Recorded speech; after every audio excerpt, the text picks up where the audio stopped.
Iniciando grabación, fecha 31 de diciembre de 2025. Objeto de análisis, un archivo filtrado, nombre en clave ARK.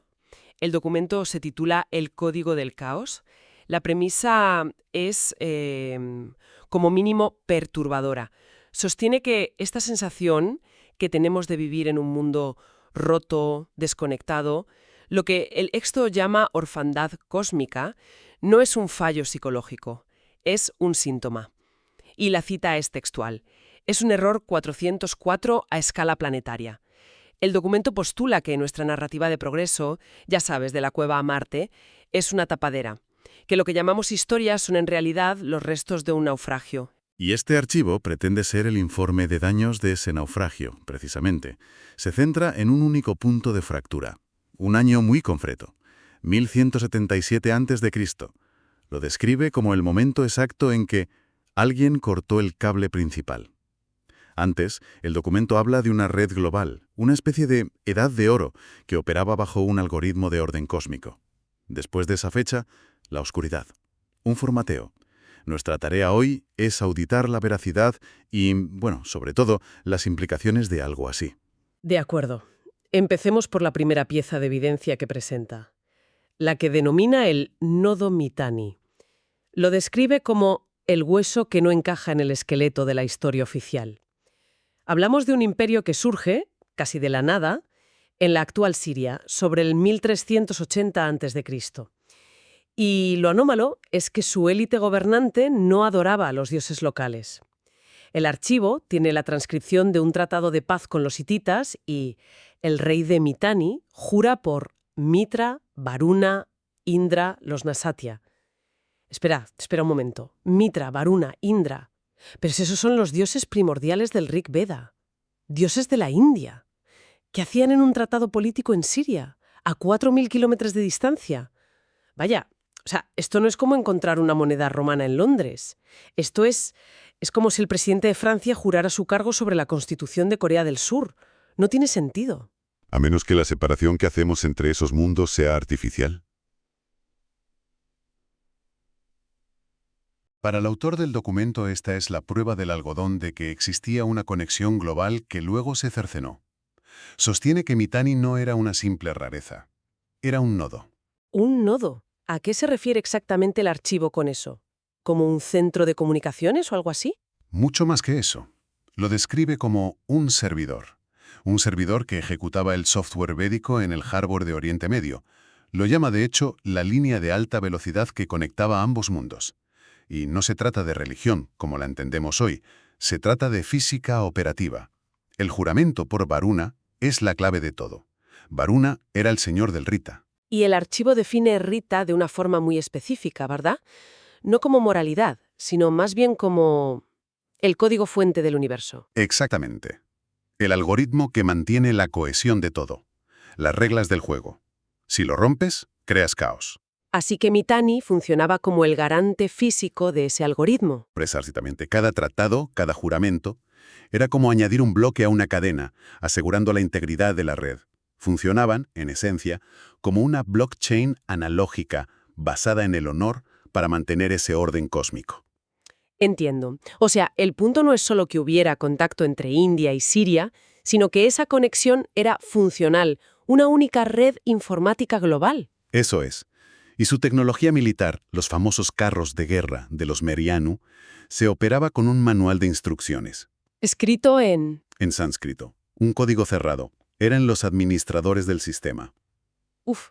Por eso su capital, Washukani, es lo que el archivo llama el servidor no encontrado. Y aquí viene lo interesante.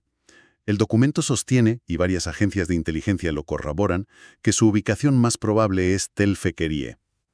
En la frontera sirio-turca. Exacto. Vale, la conexión es interesante, pero ¿no es un poco exagerado decir que las potencias modernas están luchando hoy en Siria por un servidor de hace 3.000 años? Es coincidencia que el epicentro del conflicto sirio, donde han operado todas las grandes potencias, se superponga perfectamente con la ubicación de ese supuesto servidor. El archivo argumenta que no buscan ruinas, buscan el código. De acuerdo. Aceptemos la premisa. Si esta red global era tan crucial, su caída tuvo que ser un cataclismo. ¿Qué fue lo que cortó el cable? Lo describe como un formateo. El sistema anterior, la autopista de bronce, era una globalización 1.0. Hipereficiente sí, pero increíblemente frágil. Dependía de una cadena de suministro que hoy calificaríamos de suicida. Estaño de Afganistán, cobre de Chipre. Un único punto de fallo. Suena peligrosamente familiar. Cuando esa ruta se cortó, todo el sistema se vino abajo. Y justo entonces es cuando aparecen en los registros los llamados pueblos del mar. Exacto. Y aquí es donde el archivo contradice frontalmente la historia oficial. La narrativa de los egipcios los pinta como bárbaros, una horda que lo arrasó todo. Pero el documento dice que esa es la propaganda del superviviente. Afirma que los pueblos del mar no eran el virus. Ah, ¿no? Eran el antivirus, la respuesta inmune del sistema. Un momento. ¿Un antivirus? La historia oficial los describe como hordas destructoras. El archivo dice que eran una especie de revolucionarios anarquistas. ¿Qué pruebas forenses apoyan algo así? La prueba es el patrón de destrucción. No saqueaban indiscriminadamente, la arqueología lo demuestra. Iban directos a los centros administrativos, los palacios y los templos. Y lo que quemaban sistemáticamente no era el grano ni el oro, eran los archivos. Las tablillas de arcilla. Las que registraban las deudas, los tributos, las cadenas de la gente común, los explotados del sistema, a los que el archivo llama Lulú. ¿Estás diciendo que fue? Un gran reseteo de la deuda. Exactamente. Una revolución para borrar la hipoteca que la Matrix palaciega imponía al pueblo. Madre mía. Y después de esa limpieza vino el downgrade. El archivo insiste mucho en esto. El paso a la edad del hierro no fue un avance. Fue una involución forzada. Como pasar de un iPhone a un walkie-talkie de plástico, según el texto. Tal cual. El hierro es un metal local, abundante, sí, pero tecnológicamente inferior al bronce. Es denso, pesado, magnético. El bronce es resonante, es un gran conductor. El cambio no fue solo metalúrgico, fue vibracional. Vibracional, esa es una afirmación fuerte. ¿Qué quiere decir con eso? Piénsalo así. El bronce, por su resonancia, se usa para hacer campanas, cuencos. Claro. El hierro, ¿no? El documento postula que esa resonancia era una metáfora de una sociedad conectada, en comunicación. Al cambiar al hierro, un metal más denso, más terrenal, se cambió la frecuencia operativa de la humanidad. Entramos en la era de la densidad, el Kali Yuga. Y el sistema se reinició en modo seguro. Con solo las funciones básicas: sobrevivir, competir, matar. ¡Qué imagen más desoladora! Pasar de una civilización conectada a un modo supervivencia total. Un fallo que, según el archivo, pudo no ser accidental. Pero bueno, ese es otro tema. Vale, el sistema continental se formatea, se reinicia, pero un sistema tan sofisticado, ¿no tendría algún tipo de plan de contingencia? ¿Una copia de seguridad? La tenía.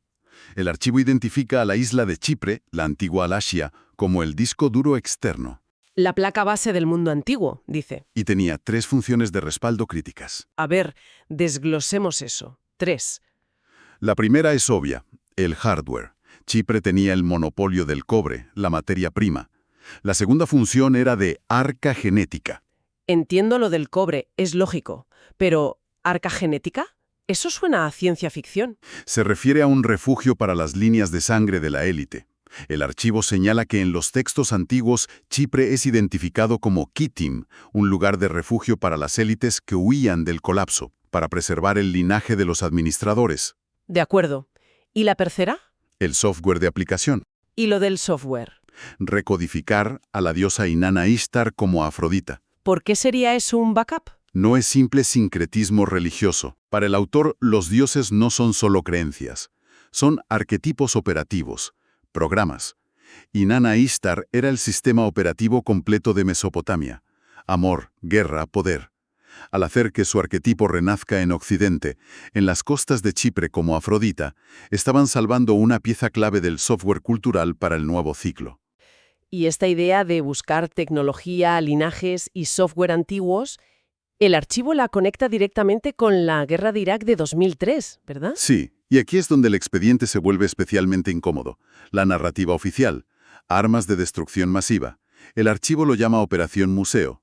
Sostiene, basándose en testimonios, que un equipo de profesionales entró en el Museo de Irak, ignoró el oro y fue directo a los sótanos a por un único tipo de objeto. Casi 5.000 sellos cilíndricos sumerios. Exacto. Y el objetivo no era su valor monetario, sino su valor como contraseñas, llaves de acceso. Exactamente. El archivo insiste, no son arte, son tokens de acceso. La firma digital, la cadena de mando de los antiguos administradores. Fue un robo de datos a escala histórica. Alguien está intentando recuperar las identidades raíz del sistema. ¿Y si a eso le sumas la obsesión de Saddam con Nabucodonosor? La invasión, según esta interpretación, fue una operación de recuperación de activos, para sellar un posible acceso no autorizado al código fuente. Lo que nos devuelve a Siria y a Mitanni, y a Turquía, que el archivo describe como un firewall. Exacto. Turquía controla el acceso físico al origen, a Göbekli Tepe, y también el grifo del Tigres y el Éufrates. Y para cerrar el círculo, volvemos a Chipre. Hoy, Su función no ha cambiado, solo la tecnología. ya no es el servidor del cobre, es el servidor de la inteligencia. Alberga en Acrotirio una de las bases de escucha más importantes de la red Echelon, el oído de Dios que intercepta todo en Oriente Medio. ¿El servidor central sigue online? ¿En la misma isla? Después de más de 3.000 años. Entonces, si unimos todas las piezas, la conclusión del expediente es que la geopolítica moderna es una guerra en la sombra, una cacería por los fragmentos del sistema operativo original para reiniciar el mundo. Esa es la conclusión superficial. La revelación final del archivo es mucho más profunda, y es donde se vuelve realmente peligroso. Plantea que el apagón del 1177 a.C. y el colapso que se intuye ahora no son un accidente, No, son un mecanismo de seguridad. un mecanismo de seguridad. ¿Contra qué? Contra nosotros. O más bien, contra el control total sobre nosotros. La tesis final es que cuando una especie con un potencial infinito es subyugada por una élite que usa la tecnología para controlarla, el administrador supremo no envía un ejército, simplemente tira del enchufe. Vaya, El caos no es el enemigo. Es la única fuerza que puede romper las paredes de la prisión.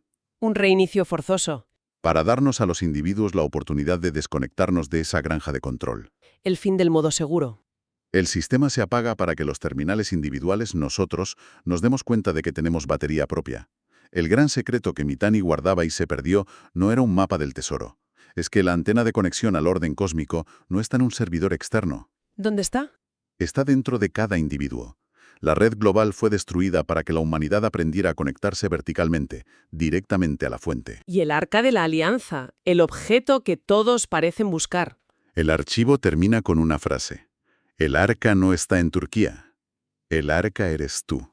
Entonces, si esta auditoría es correcta, y si el verdadero código del caos que define nuestra era no es un plan de control, sino el algoritmo de nuestra propia liberación, esperando a ser ejecutado,